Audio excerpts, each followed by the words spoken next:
Hello students, आज हम लोग इस लेक्चर में पढ़ेंगे गॉस का नियम। इसके पहले वाले में हम लोगों ने घनकोण की परिभाषा, कोण, घनकोण और क्या कहते हैं विद्युत फ्लक्स क्या होता है इसको हमने पढ़ा। विद्युत फ्लक्स क्या था? इलेक्ट्रिक फ्लक्स, ये total measurement of electric line passing perpendicular to the surface of any area in the electric field. किसी विद्युत क्षेत्र में किसी पृष्ठ से अभिलंबवत गुजरने वाली बल रेखाओं की संख्या की माप को हम विद्युत फ्लक्स कहते हैं। उसी के संबंध में गॉस का नियम है कि कोई बंद पृष्ठ हो, क्लोज्ड सरफेस का मतलब होता है जैसे ये डब्बा है, ये अभी इधर से खुला हुआ है या ये खुला हुआ है, ये ओपन सरफेस है जो कि खुला हुआ है। जब इसको बंद कर देते हैं, चारों तरफ से बंद है, कहीं से कोई आउटलेट नहीं बना हुआ है, तो ये कहा जाता है क्लोज्ड सरफेस। जैसे गुब्बारा है, बंद एक गेंद है, ये सारे के सारे सरफेस जो हैं वो क्लोज्ड सरफेस हैं। तो कोई बंद पृष्ठ हो,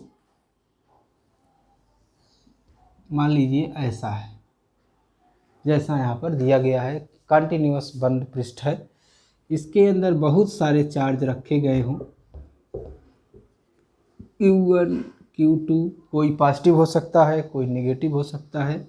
ये बीजगणितीय योग होगा, डॉट डॉट मान लीजिए Q3 Qn, बहुत सारे चार्ज हैं इसके अंदर।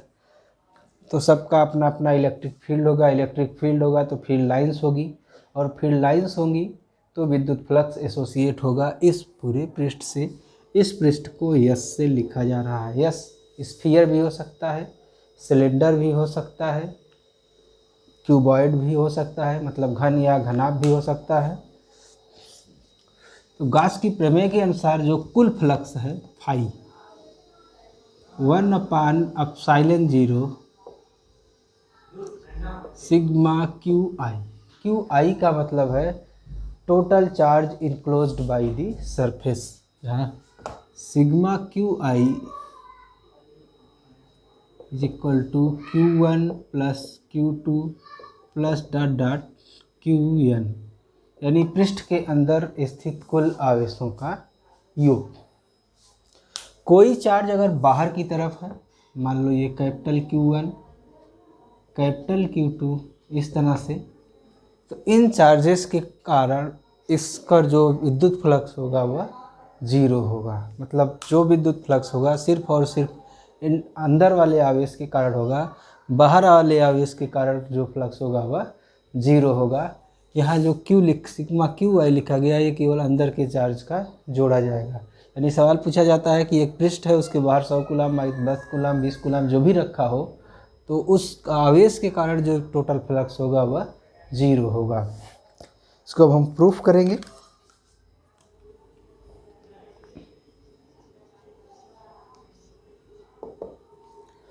प्रूफ के लिए विद्युत फ्लक्स अदिश राशि है, ये हम जानते हैं। तो किसी एक चार्ज के कारण निकालेंगे विद्युत फ्लक्स, फिर उसी तरह से दूसरे के कारण, तीसरे के कारण निकाल के सबको जोड़ लेंगे तो टोटल फ्लक्स हो जाएगा। ये बाहर वाले चार्ज के कारण, तो पहले एक अंदर वाले चार्ज के कारण फ्लक्स निकालते हैं और एक जो है बाहर वाले चार्ज के कारण फ्लक्स निकालते हैं। प्रूफ, ये मान लेते हैं कि इसके अंदर Q1 Q2 dot dot Q1 आवेश स्थित है, यानी यस पृष्ठ के अंदर Q1 Q2 dot dot Qn आवेश स्थित है तथा बाहर capital Q1 capital Q2 dot dot मान लीजिए Qn स्थित है। Q1 आवेश के कारण अंदर जो स्थित है, Q1 आवेश के कारण कुल फ्लक्स फाई1 हो, तो हमने बताया है कि ये फाई1 निकलेगा कैसे। यानी ये मान लेते हैं कि इसके अंदर अभी Q1 आवेश है, बाकी के कारण हम फ्लक्स नहीं निकाल रहे हैं, खाली Q1 के कारण निकाल रहे हैं। आगे जब तो Q1 के कारण फ्लक्स कैसे निकलेगा अगर वो टोटल फ्लक्स φ1 है। तो हमने बताया ये कंटिन्यूअस सरफेस है, बंद सरफेस है, वक्र सरफेस है। कोई एक पॉइंट लीजिए, यहाँ से r दूरी पर, ये r कैप की डायरेक्शन होगी, मतलब वह इलेक्ट्रिक फील्ड की डायरेक्शन होगी। इस पॉइंट पर P पर ये छोटा सा एरिया लीजिए, मान लीजिए dl इसको लिखते हैं। इसका लंबवत वेक्टर इस डायरेक्शन में है n कैप, और ये कोण थीटा है। तो इस छोटे से dA के कारण, dA क्षेत्रफल पर इसके कारण जो इलेक्ट्रिक फ्लक्स होगा E डॉट dA होगा। E की डायरेक्शन इस तरफ, dA की डायरेक्शन इस तरफ। तो Q1 के कारण पृष्ठ के सूक्ष्म क्षेत्रफल dA से संबद्ध विद्युत flux d phi is equal to E dot ds, sorry ds लिखिए या dA लिखिए, हमने dA लिखा हुआ है। जहाँ dA इस दिशा में है और इलेक्ट्रिक फील्ड इस दिशा में है। और E बराबर क्या है, 1/4 पाई एप्सिलॉन 0 Q1, E1 लिख देते हैं, d φ1 लिख देते हैं। दूसरा आवेश रहेगा d φ2 हो जाएगा, बटे r स्क्वायर r कैप। इस दिशा में इलेक्ट्रिक फील्ड, इस दिशा में dA। तो 1/4 पाई एप्सिलॉन 0 Q1 बटे r स्क्वायर dA, ये r कैप डॉट dA का मतलब vector dA into n cap, ये वेक्टर dA होता है, बताए थे। यूनिट वेक्टर है, डॉट प्रोडक्ट 1 आ जाएगा। 1/4 पाई एप्सिलॉन 0 Q1, r और n कैप के बीच का कोण थीटा है, r cap dot n cap AB cos theta, दोनों की वैल्यू 1 है, तो 1 इंटू 1, बीच का कोण क्या है, थीटा। यानी ये हो गया DA कास थीटा बटे r square. DA cos theta बटे r स्क्वायर होता क्या है, पिछले लेक्चर में हमने पढ़ाया है कि वो इस बिंदु पर इसके द्वारा बनाया गया घन कोण होता है d ओमेगा। यानी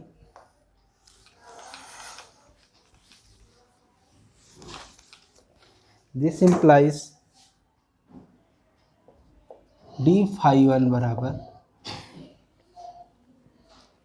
1/4 pi epsilon 0 Q1 d omega.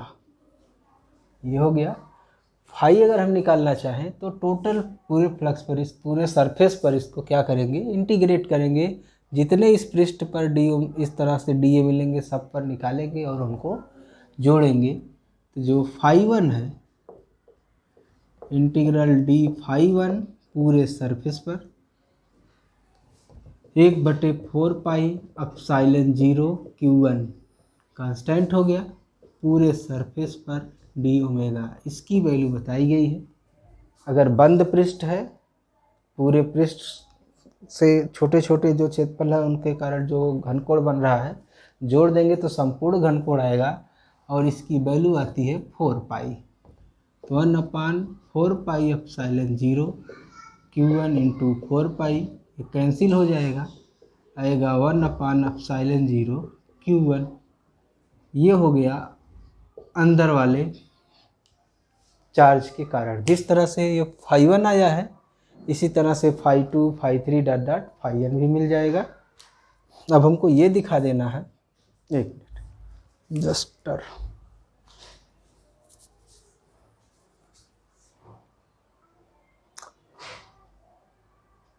तो इसी प्रकार Q2 Q3 जैसे Q1 के लिए निकाला गया, Q2 के लिए अलग से निकालेंगे, Q3 के लिए और Q4 के लिए या Qn तक के लिए ये आएगा। अंदर के आवेशों के लिए ये वैल्यू आ गई। अब हमें ये दिखाना है कि बाहर अगर कोई आवेश स्थित है तो उससे ज़्यादा जो संबद्ध फ्लक्स है वह जीरो होगा। थोड़ा सा विचार माइनस चार्ज पर कर लेते हैं। ये चार्ज अगर माइनस रहता तो इलेक्ट्रिक फील्ड की डायरेक्शन इस तरफ ना होके इस तरफ होती, अंदर की तरफ होती। जब इलेक्ट्रिक फील्ड की डायरेक्शन अंदर की तरफ होती तो जो ये कोण है वो एक 90 डिग्री से ज़्यादा होगा, ऑब्वियसली है, अधिक कोण होगा। और 180 से कम 90 से ज़्यादा के लिए कास थीटा का मान ऋणात्मक होता है, यानी वह फ्लक्स निगेटिव होता है। इसके कारण फील्ड लाइंस अंदर की तरफ आती, यानी निगेटिव चार्ज के लिए फ्लक्स निगेटिव आता। जो यहाँ ये वैल्यू आ रही है प्लस चार्ज के साथ अथवा माइनस चार्ज के साथ, इसीलिए लिखी जाती है। यानी आवेशों का बीजगणितीय योग लिखेंगे, केवल परिमाण नहीं लिखेंगे। अब सिद्ध करेंगे कि बाहर के चार्ज के कारण जो फ्लक्स है वह जीरो होता है।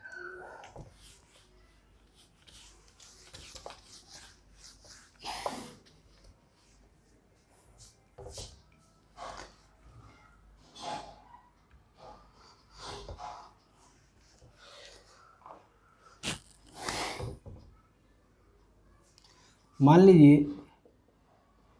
Q1 आवेश पृष्ठ के बाहर स्थित है।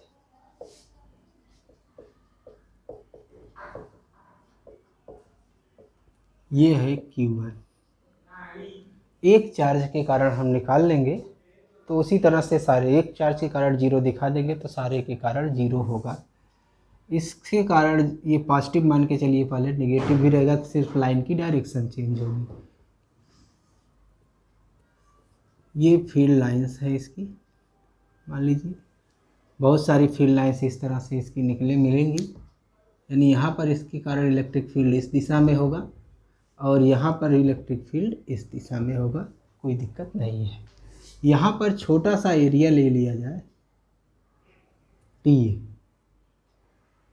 तो नॉर्मल वेक्टर आउटवर्ड बाहर की तरफ, एन कैप इलेक्ट्रिक फील्ड के बीच का कोण थीटा,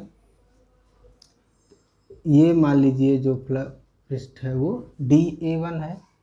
इसी तरह से यहाँ पर छोटा सा एरिया लीजिए, इसका नॉर्मल वेक्टर मान लीजिए इस तरफ, इलेक्ट्रिक फील्ड की डायरेक्शन इस तरफ, ये एरिया मान लीजिए DA2 ले लीजिए। दोनों जगहों पर दो एरिया मिल गए हैं।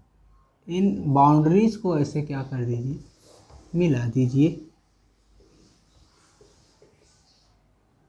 देख रहे होंगे इस पृष्ठ से फ्लक्स अंदर जा रहा है, मतलब फील्ड लाइंस अंदर जा रही हैं, और इस पृष्ठ से फील्ड लाइंस बाहर आ रही हैं। यानी एक पृष्ठ का फ्लक्स अंदर की तरफ है, दूसरे पृष्ठ का फ्लक्स बाहर की तरफ है। यानी एक से पॉजिटिव फ्लक्स एसोसिएट हो रहा है, दूसरे से नेगेटिव। सिर्फ ये दिखा देना है कि दोनों फ्लक्स की वैल्यू क्या है, सेम है। तो कोण अलग अलग हो सकते हैं। यहाँ थीटा है, यहाँ मान लीजिए θ1 है, ये θ2 है। तो DA1 तथा DA2 से संबद्ध विद्युत फ्लक्स D∅1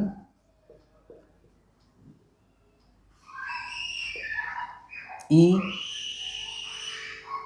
डॉट DA1 और D∅1 निकाल रहे हैं। ये दूरी R1 है मान लीजिए यहाँ तक, और वहाँ तक जाएंगे तो वो पूरी दूरी R2 हो जाएगी। तो electric field 1/4 pi epsilon 0 Q1/R1 square. Electric field की डायरेक्शन इस दिशा में, ये कोण इस दिशा में, तो ये हो गया DA cos θ1 DA cos θ1/R1 square. इसको देखेंगे, ये यहाँ का घन कोण है जिसको हम d ओमेगा से लिखते हैं। 1/4 pi epsilon 0 Q1 D omega. इसी प्रकार dA2 से संबद्ध फ्लक्स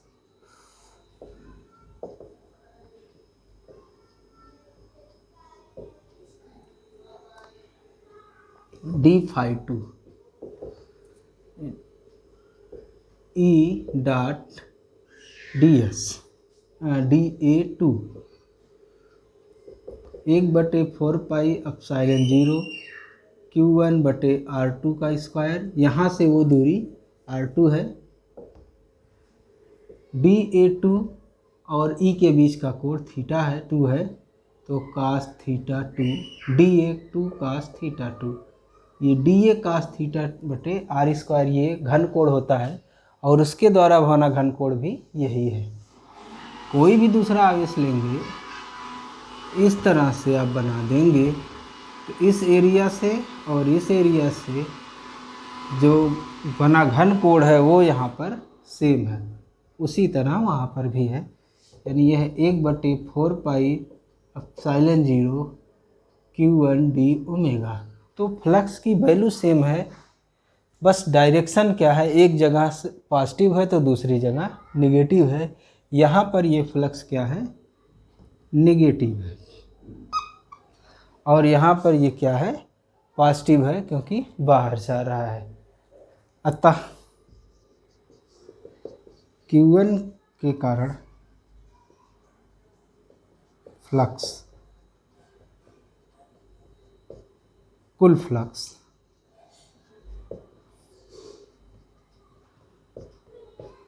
जीरो।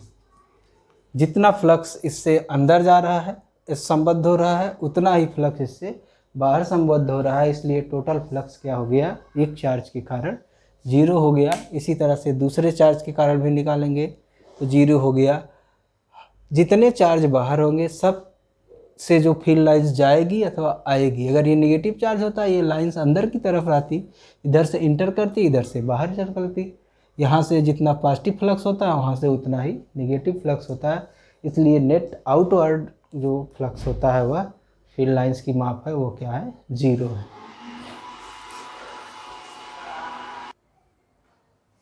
इसलिए जो ये पृष्ठ यस था उससे संबद्ध जो टोटल फ्लक्स है अंदर के आवेशों के कारण कुल फ्लक्स के योग के बराबर होगा। विद्युत फ्लक्स अदिश राशि है, सीधे सीधे फाई जो है वो φ1 + φ2 डॉट डॉट φn है, क्योंकि बाहर वालों के कारण फ्लक्स क्या हो गया, जीरो हो गया। ये प्रूफ हो गया।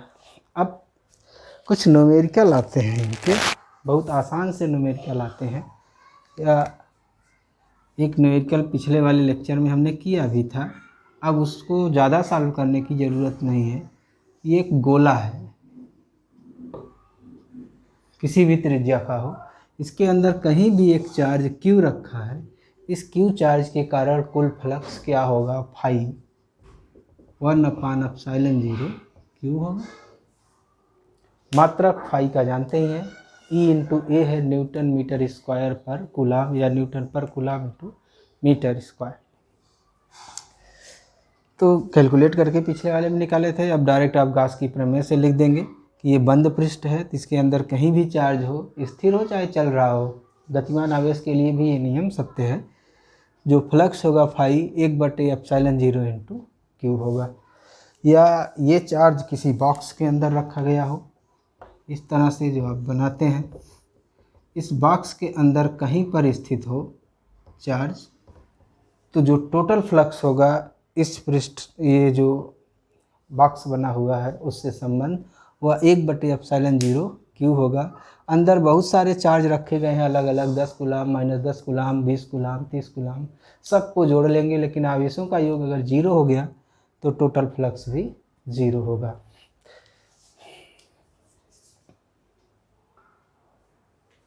ये एक एक्सरसाइज लिखे हैं। एक्सरसाइज क्या है, एक थ्योरी ही है कि किसी समतल में अगर आवेश रखा है तो उस समतल से संबद्ध विद्युत फ्लक्स क्या होगा। कोई भी समतल होना चाहिए, लिखा है XY समतल है, इसी को मान लीजिए ये X है और ये क्या है, Y है।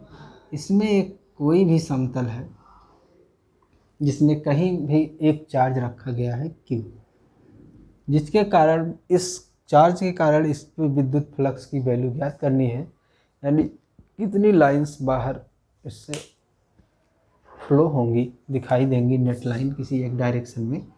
जब भी आप फील्ड निकालेंगे इसके किसी भी बिंदु पर, मान लीजिए छोटा सा एरिया है DA, तो एरिया का नॉर्मल वेक्टर किधर होगा, K कैप, और इस पॉइंट चार्ज के कारण इलेक्ट्रिक फील्ड निकालेंगे तो इस दिशा में मिलेगी, नॉर्मल वेक्टर Z की दिशा में है, K कैप पर है, इनके बीच कोण क्या होगा, 90 डिग्री।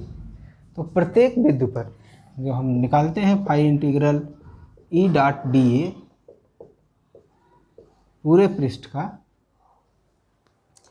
तो हर पॉइंट पर E और DA एक दूसरे के क्या हैं, लंबवत हैं। E और DA यहाँ के हर बिंदु पर इस पृष्ठ में लंबवत हैं, इसलिए फाई की वैल्यू क्या हो गई, 0 हो गई। यानी कहीं भी रखा हो इस समतल में तो उस पर उस पृष्ठ से संबद्ध फ्लक्स क्या होगा, 0 होगा। चाहे कोने पे रखा हो चाहे यहाँ पर रखा हो, मतलब जिस भी पृष्ठ पर ये रखा है उससे संबंधित फ्लक्स क्या होंगे, 0 होंगे।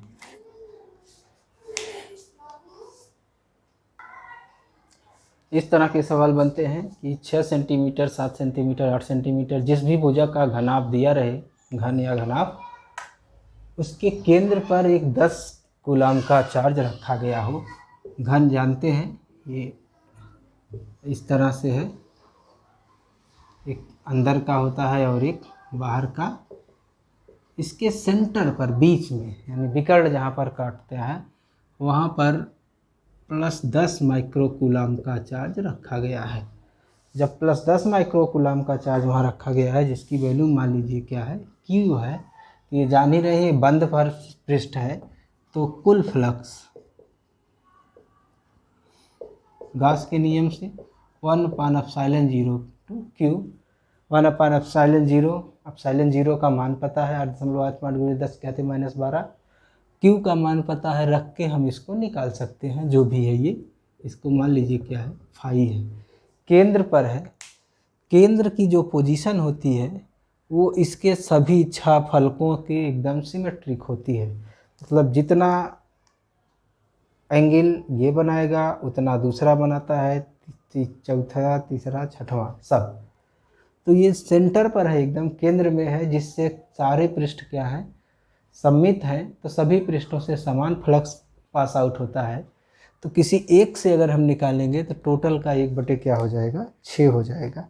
घन में 6 पृष्ठ है, घन में 6 पृष्ठ है, अतः एक पृष्ठ से संबद्ध फ्लक्स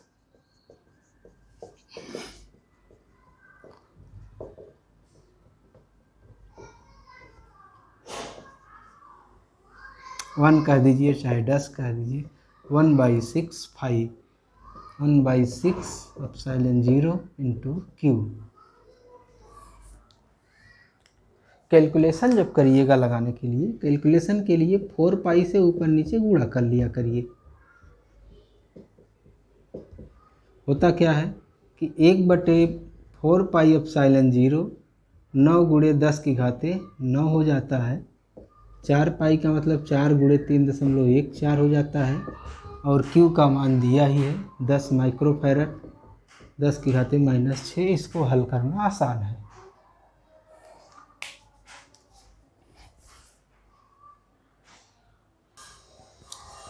चलिए, इस Q चार्ज की पोजीशन ज़रूरी नहीं है कि हमेशा सेंटर पर रहे।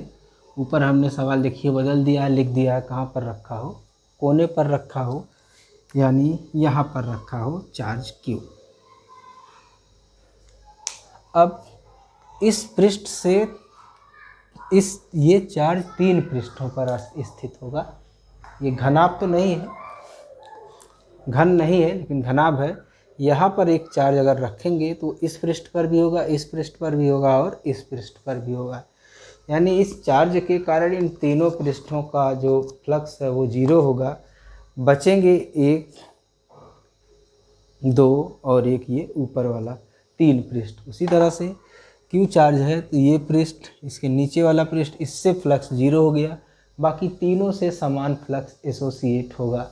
यानी जितना फ्लक्स इस घन के हिस्से में आएगा इस क्यू चार्ज के कारण उसका 1/3 किसी एक पृष्ठ से संबंधित होगा। अब इस घन के हिस्से में कितना आएगा ये ज्ञात करना है, तो इसके अगल बगल इतने घन रख दीजिए कि ये एक नए घन के केंद्र पर आ जाए। कैसे रखेंगे, इसके बगल रख दीजिए एक,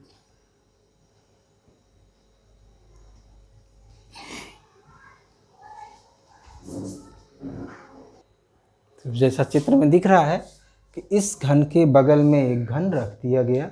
ठीक उसी तरह से जैसे इस डब्बे के बगल में ये दूसरा डब्बा आ गया, यहाँ पर एक पॉइंट है इस तरह से, तो सेम इसी तरह के 2 इधर रखेंगे तो आधा ढक जाएगा, यानी इस तरह से। तो कुल मिला के 4 हुए।